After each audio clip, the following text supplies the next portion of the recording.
Nung araw na naging tayo, alam ko na sa sarili ko na suntok sa buwan ang papasukin ko. Kasi nga, medyo, tikboy ka eh.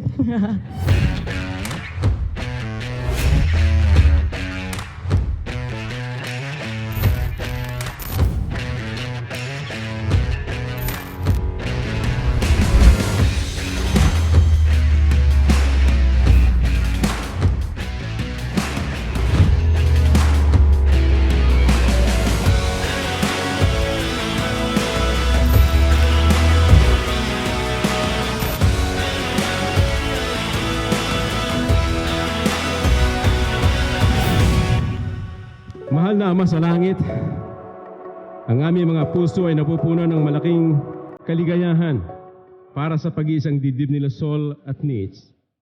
Sila ay lumalapit sa inyo at pinagkakatiwala ang kanilang pagsasama bilang mag-asawa.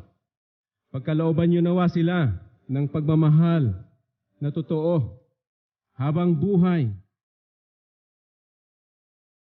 Sol, tinatanggap mo ba ang babaeng ito na maging iyong asawa upang mabuhay ng magkasama sa tipan ng pananampalataya? Opo. Ngayon na nandito na tayo at nangangako magsasama habang buhay sa presensya ng Panginoon. Alam ko na yung sagot-sagot niya sa panalangin ko.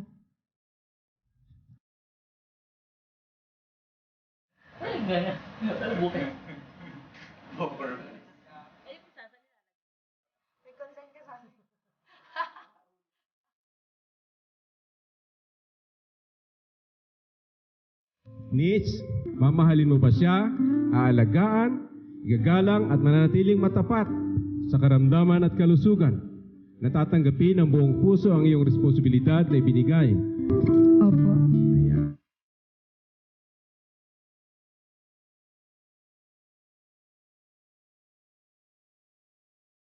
Salamat sa Diyos na binigyan niya ako ng magiging asawa na mapag-alaga.